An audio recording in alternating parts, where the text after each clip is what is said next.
असहाबे कहफ जब हज़रत ईसा अलैहिस्सलाम को अल्लाह करीम ने चौथे आसमान पे बुला लिया ना, तो दिकियानूस नाम का एक बादशाह हुआ बनी इसराइल के अंदर, बड़ा जालिम था।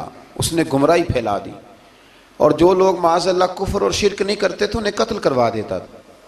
तो 7-8 नौजवान अपना ईमान बचा के भागे। ओहो हो अल्लाह अकबर, सारी दुनिया माल बचा के भागती, वो 7-8 नौजवान अपना ईमान बचा के भागे कि ये हमें कहीं कुफर की तरफ ना लौटा दे। तो जाके एक गार के अंदर चले गए, तो एक कुत्ता भी उनके साथ हो गया। उन्हें कुत्ते को बड़े रोड़े मारे कि ये अगर भौंकेगा, आवाज़ निकालेगा तो हम पकड़े जाएंगे, हमने तो छुपना है। पर उसको ना वलियों से प्यार हो गया था। उसने कहा भगाओ जितना मर्जी मुझे, फितरत मेरी है कि मैं भौंकता हूँ, पर जब अल्लाह के वली हों तो फिर मैं अदब करता हूँ। ये कुरानी वाक़या। अच्छा, ये ऐन वो वाक़या है कुरान मजीद का कि जो बहुत सारी चीज़ों पर वैसे ही नास है और बहुत सारी ज़ुबानें वैसे ही गुंग हो जाती।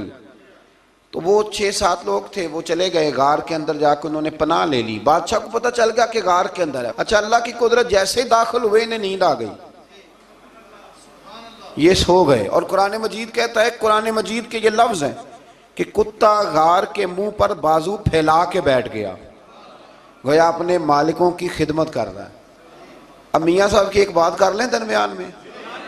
मियाँ साहब फरमाते हैं, जिन्हां तना विच इश्क न रचिया, कुत्ते होना थी चंगे, और चलो मालिक दे कर राखी कर दे, साबर भूखे नंगे। ये देखो ना कि इतना तो उनके अंदर भी कमाल है। अपने ना दोनों बाजू फैला के, कुत्ता भी गार पे बैठ गया। इनको नींद आ गई। बादशाह ने पता कराया, कहाँ भाग के गए? तो कहा वो गार के अंदर है।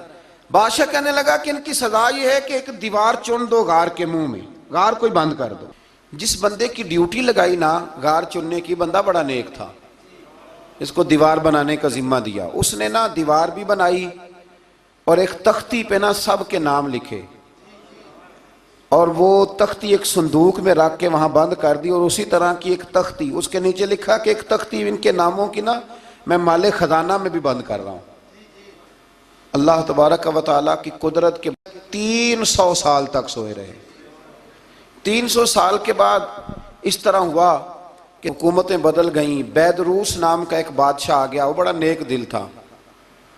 उसने हर तरफ हज़रत ईसा अलैहिस्सलाम की शरीयत का फिर से नारा बुलंद किया।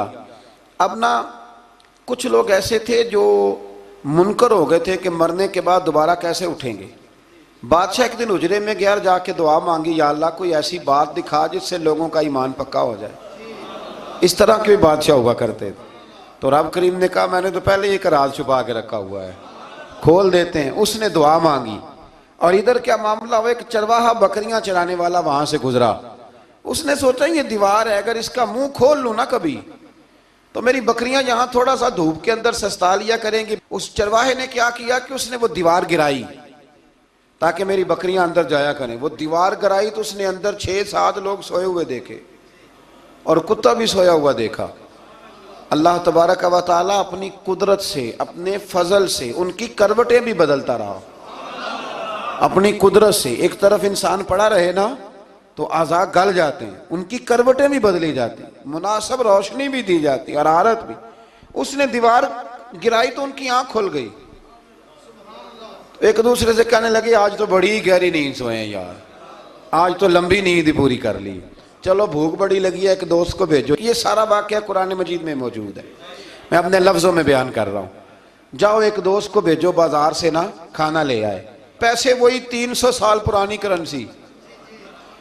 वो जब नान भाई की दुकान पे गया ना सामान लेने, उसको पैसे दिए तो नान भाई ने हाथ पकड़ लिया, कहने लगा, मियाँ तू किधर से आया, ये कौन से पैसे?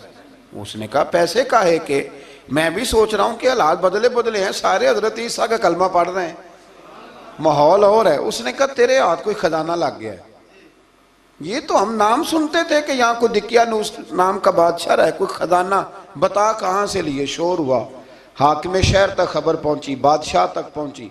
उसने बताया कि भाई हम तो दिकियानूस के डर से भागे हैं, कल भागे हैं या आज सवेरे, इतना ज्यादा हमें पता नहीं, कल या आज सवेरे बस ना। इतना सा हमें याद है कि हम गए थे, बहरहाल लोग जमा हो गए, इकट्ठे हो गए, गार तक पहुंचे। अब जो गार के अंदर थे वो पता कहते कहते लगता है हमारा दोस्त पकड़ा गया है।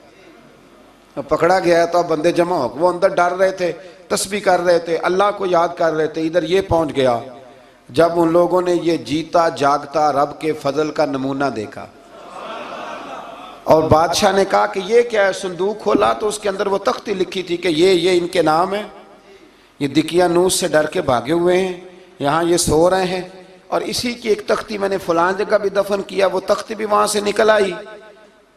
अब सब लोगों की आंखों में आंसू आए और सब कहने लगे ला इलाहा इल्लल्लाह, ला इलाहा इल्लल्लाह, ला इलाहा इल्लल्लाह।